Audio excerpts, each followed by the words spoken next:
And welcome everybody to the glorious episode of the Put on Raiders podcast, a little free agency edition. I'm your host, Dwayne Douglas, along with Ryan Holmes. PORSBR is my Twitter handle, and Ryan Holmes is RHOLM22. We were on yesterday, but we were maybe just an hour early before all the good stuff happened, as far as that goes. Let's just jump right into it, Ryan. The Raiders, we talk about the defensive tackle for a long period of time. We all talk about our favorites over the years, but now Christian Wilkins enters the building, a guy who's in his prime and who should be able to really support the other pass rushers like Malcolm Kuntz and of course Max Crosby. Yeah, this should only help the defense. He's very good against the run, so you're not getting a one-dimensional player. He's not just your pass rushing three technique. And then against the pass, I heard, I think it was Mina Kimes said yesterday, he was number 5 in the NFL in sacks generated. So basically helping everyone else on the defense as well get sacks. So he's a force on the interior. And if you put him next to Max, you can't double both of them. You can only double one of them. And when you do that, then Malcolm Kuntz is one-on-one every snap on the backside. And then if you can if Tyree Wilson can develop at all, and learn and be able to just push the pocket. He doesn't have to be an elite pass rusher in there. Just push the pocket and create some space on the inside. That's a very good front four on passing downs. Now, Tyree Wilson, I've seen people say, well, just put 20 pounds on him and put him at full-time defensive tackle. You can't do that on that body frame. It's way too long. Like, he's going to play on the outside on first down, and then he's going to slide in on passing downs. But I know they're not done at defensive tackle. Now you probably just need to go out and get a big body that can be a 0 or 1 technique, a nose tackle that can just play the run. And then you take him out when you go to nickel or on passing down. So they may get that body in the draft. Those guys are going to be cheap. They're going to find that guy later on free agency. So I wouldn't expect them to spend a lot of money on the other defensive tackle. And then you hope that you develop Brian Young or Byron Young. You hope that Matthew Butler or one of these young guys can take a step forward and be part of that rotation in year 2. But Max Crosby, he's got a running mate that is going to wreak havoc on offensive lines. And both of those guys are elite run defenders. I think that gets overlooked when people are talking about the pass rushing. Now, if you can line up Crosby, Wilkins, you get a run-stuffing nose tackle, and Tyree Wilson develops against the run, which he's supposed to be better at, just hold the point. Yep. That's a very good front wall to run through. And then you got athletic pass rushers on third down. So the strength of this team is now the defensive line. Yeah, and it gives them an identity defensively. You don't have to have, corners who are going to be covering for long periods of time. And you're hoping that this generates turnovers as well. Turnovers like strip sacks, all those things like that. If you hold the football too long, either Crosby, Wilkins, Kuntz, hopefully Tyree will get to the quarterback. As far as like that weight thing people talked about as well. Like, you ever notice, like, most defensive tackles are usually shorter than ends because you can put weight on that shorter body. So I would say I would not. Look, Tyree just has to go out there and perform. Like, like, he's going to get one-on-one situations. Because a lot of times. So let's see what he can do on third down. He should be able to hopefully, Antonio Pierce said after I think he's visiting his family in Texas. After that, like, little month period, he's going to come back and work with Max Crosby. If you look at this draft, you hear some of these draft guys, some of these the guys who are coming from college. The number one guy they talked about there, whether it's Latu or whoever, they all say they emulate their game after Max Crosby. So Max is doing something right. So it gives them a lot of depth. You always have to have depth on the defensive line. Slew of defensive linemen. If Max can not play as many snaps and they can still perform defensively, that's probably best for the Raiders. Yeah, and I think what really helps is now you don't have to blitz. Now you can have 7 in coverage. You don't have to bring an extra pass rusher to generate pressure. And you also don't have to run those games anymore. Like, they had to run a lot of games last year with those interior defensive tackles. Yeah. And if you think about it, if you line up Wilkins next to Crosby, the center is going to slide to Wilkins. You're gonna chip or do something with the tight end or running back to Max. So you're going to have 4 guys dedicated to one side. Malcolm Kuntz is never going to see a double team. Like, he's going to be one-on-one the whole year. And whoever that inside defensive pass rushing tackle is, and we're assuming the majority of the time it'll be Wilson, he's never going to get doubled either. because they're never going to slide that way away from those other two guys. Yeah, you can't do it. You can't do it and be responsible. I would Offensive say team.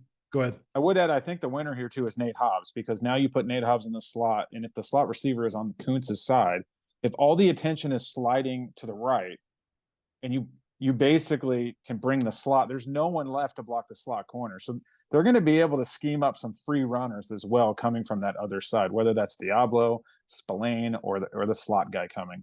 And those guys, and especially Hobbs is a great tackler as well too. So if he gets in the backfield, even if the quarterback is a little bit elusive, he should be able to hopefully bring him down as well. So the Raiders, this is just the beginning right now. Nothing's official until I think later in the week, but all indications are that they signed Christian Wilkins, who's definitely going to help Max Crosby, help this defensive line get more sacks and be able to get off the field and get the ball to the offensive side of the ball, which has a new quarterback. A new quarterback that came out of left field for a lot of people. And I think, for Telesco, I think, for the most part, it's not been a lot of leaks or information. Because, we were sitting here, boom, and then Wilkins came through. And then later in the day, while the national media was hinting, hey, we're going to put Justin Fields on the Raiders, they went out there and got Gardner Minshew to a 2-year deal. I think everybody looks at this, and I think Ryan does too, as hopefully this is a bridge and we're not trying to be cute here, because the Raiders do need a young quarterback on a rookie deal. But, let's talk about Minshew for a little bit. What does he bring to the Raiders? Yeah, Minshew's a competitive guy. He's tough. He's gritty. The offensive line is going to love this guy. His teammates love him. He's just going to go out there and battle. Now, he's limited. Like, he has some mobility, but he's not an elite scrambler. He's got some arm strength, but not a big arm to drive the ball down the field. They ran a lot of RPO stuff with him last year in Indianapolis. So, maybe Getsy incorporates some RPO stuff with him, put Devontae in the slot and just read the linebacker. And if he crashes on the run, you hit Devontae on a slant. But he's not going to push the ball down the field. It's more of a West Coast, short completions, let the receivers get yardage after the catch. He can get a little bit of loose with the ball. There might be a little bit of turnovers here and there, but he can come in the game and win some games. Now, the upside with him is not great. Like, this guy's not going to be – you're not getting a top 7, 8, 9 quarterback in the AFC with him. You're still in the bottom, third of the AFC if he has to start. Now, for me, this signals that they're going to keep 3 quarterbacks, and Aiden O'Connell's kind of lost in the shuffle here. You paid Gardner Minshew essentially the cap hits $7.7 million with the chance to cut him next year with a $7.9 million dead money, which isn't terrible when you start thinking about where the cap's going. But Aiden O'Connell is not going to beat out Gardner Minshew. Like, they didn't give Gardner Minshew that contract to sit behind Aiden O'Connell. So Aiden O'Connell could be a trade candidate. Or they're going to have to carry 3 quarterbacks, because I don't think they cut bait. Obviously, he's on a rookie deal. They're paying him nothing for 3 more years. So you keep him in the building and try to develop him. But now he's 25, 26 years old and not getting snaps. They still have to do whatever they can to go get that franchise quarterback. This can't be, we're going to settle. And then if the guy doesn't fall to us at 13 or second round, we just take a flyer on Joe Milton or someone in the 4th round, because you're still in quarterback purgatory if you do that. Yeah. This, to me, would lead me to believe that they're eyeing a quarterback that they probably don't think's ready to start, which leads me down the JJ McCarthy path. That, hey, if we let Gardner Minshew play for a year and we draft JJ and we let him sit and learn, then he can take over the following year. I don't think you make this move and pay Gardner Minshew what it is, and the Raider fans are going to hate me for saying this, to go get a Bo Nix or a Michael Penix who are 24 years old and played 6 years in college. Those guys are ready to go run an offense now. So this leads me more into that. Do they really like JJ McCarthy? Or maybe it's Drake May. Maybe Drake May falls and they move up to get Drake May. But they have to do whatever they can to still get one of those 4 guys. They can't go into next year with Spencer Rattler or Joe Milton or, some 4th, 5th, 6th round pick, because you're going to be in the same spot again next year. Yeah.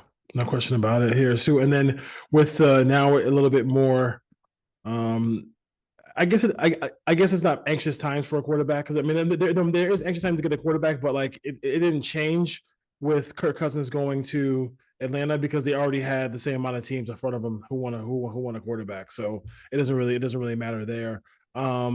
I do think it's funny I would that. add Go ahead. I would add something on Justin Fields. I think they did call the Bears. I think they called the Bears and said, what's it going to take to get Justin Fields? And multiple media outlets reported that. So that just didn't come out of anywhere. And the asking price wasn't low enough for the Raiders to buy it. And they pivoted and they said, okay, we're not going to send you whatever you want for Fields. I think there was a real conversation about trading for Justin Fields. And then when that wasn't going to happen, they had to pivot to Minshew because they needed insurance. They needed somebody. Yeah. In case the draft didn't break the way they went. They overpaid for Minshew. I would call it a slight overpay. The downside is if you have to play him for 17 games, you're going to be picking the top 10, top 12 again anyways. But I do think there was a real conversation about bringing over Justin Fields. And I had a bunch of people question me when I mentioned that. Because you have to look at it this way. Like there is a learning curve with an offense coordinator and quarterback. What plays do they like? How do they react to certain pressures? Like, as much as Getsy and Fields, that combination has been looked down upon, they would be in year 3. They would be past 2 years of growing pains. And you would assume moving forward with Antonio Pierce, the running game, really focusing on running the football and then doing all the creative stuff with Justin Fields off of that and basing that offense around basically running the ball as much as you could and just hope that you can convert on third downs. I think that was a real conversation. A lot of people were blowing that off, but I think the Raiders really did have serious consideration yesterday about trading for Justin Fields. The price just wasn't right, so they pivoted. And they also have the guy who knows them very well, and the offensive coordinator there, in with the Raiders, Luke Getsy. So we got Wilkins. We got Christian Wilkins. Talked about the all defensive line. Talked about the quarterback situation. Josh Jacobs is no longer a member of the Raiders. The deal looks like it kind of just a 1 year deal, right? If the Packers wanted to be, and then the Packers let go of Aaron Jones. Aaron Jones moves on to the Vikings, so that should be a good battle in that division. What are your thoughts about Josh Jacobs? I definitely listen. Hard. I mean, just played great for the Raiders. All the time. And I like the fact that he improved his pass catching ability over the years. Like he became a really good, reliable check down for whoever was playing quarterback, but no longer a Raider. Yeah, another Raider jersey in my closet bites the dust. Yes. Adds to the long collection, but you gotta go old school with the jerseys. I respect Josh Jacobs, tremendous Raider when he played for them.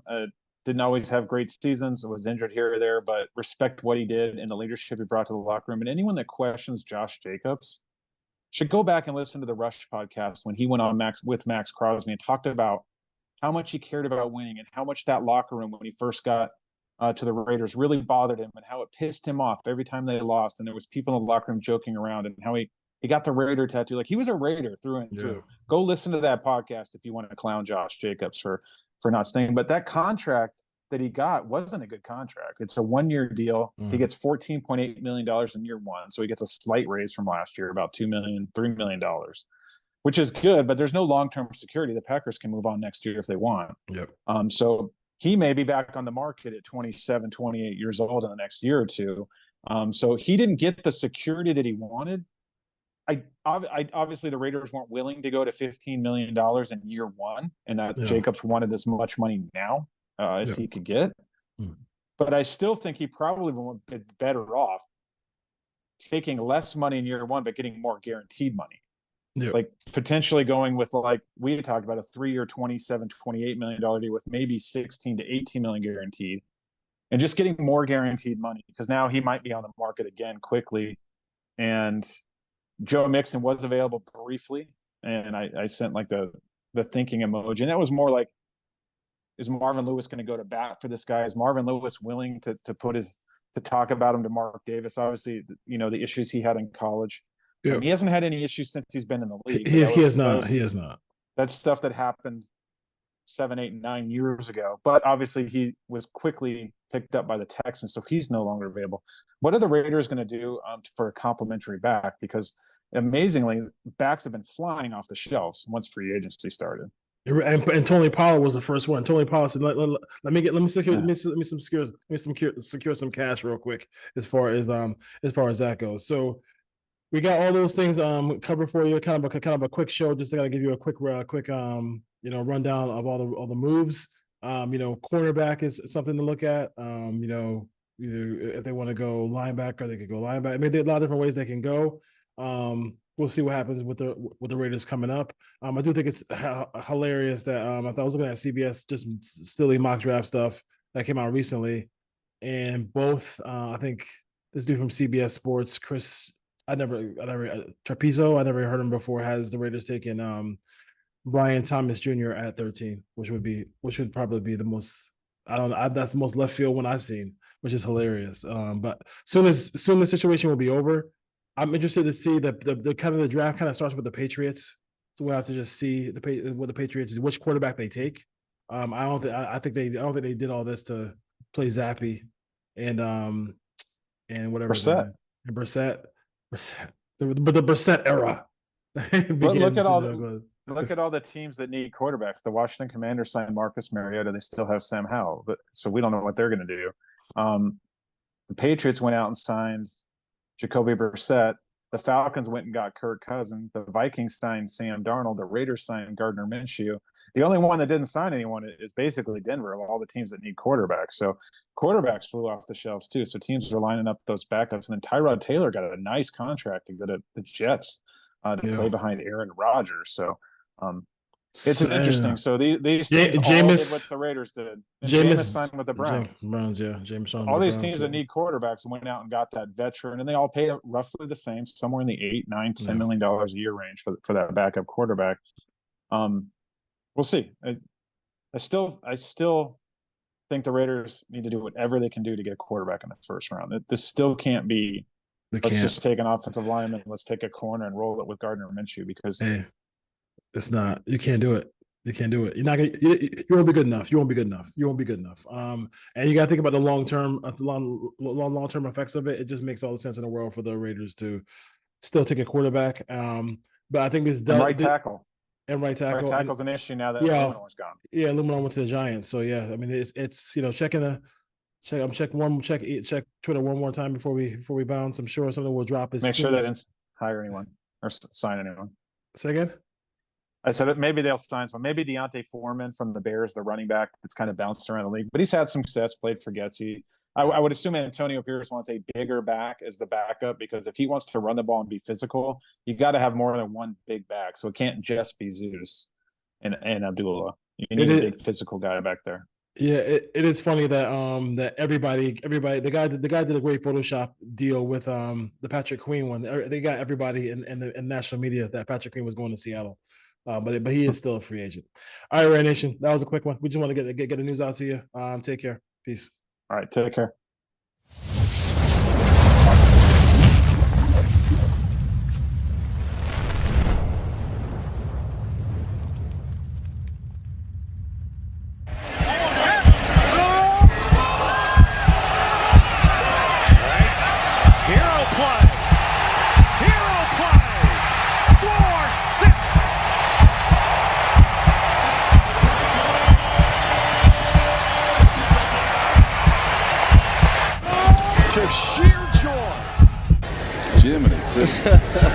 Austin Jones in the backfield, and here goes Caleb Williams. Go deep, young man, and why not? Touchdown, Brendan Rice. Jiminy. It's a keeper. Williams running for his life, fires for the end zone, jump ball, touchdown, Rice open that time. Unorthodox, but deadly. Play was blown up because of Thule. 4th and 1. 3rd down and 10 with USC trailing 14-0. Williams, deep shot. Receiver, it's caught. Brendan Rice into the end zone for a touchdown. A moon ball. The ball, he's not been targeted yet. And Caleb is looking for just about anybody. This is where he really is devastating when he starts becoming a maestro. Look out, there it is, touchdown. Dorian Singer. Williams, plenty of time. Now he's running out. Wow. Now he's sees green grass in the corner, busted coverage, touchdown.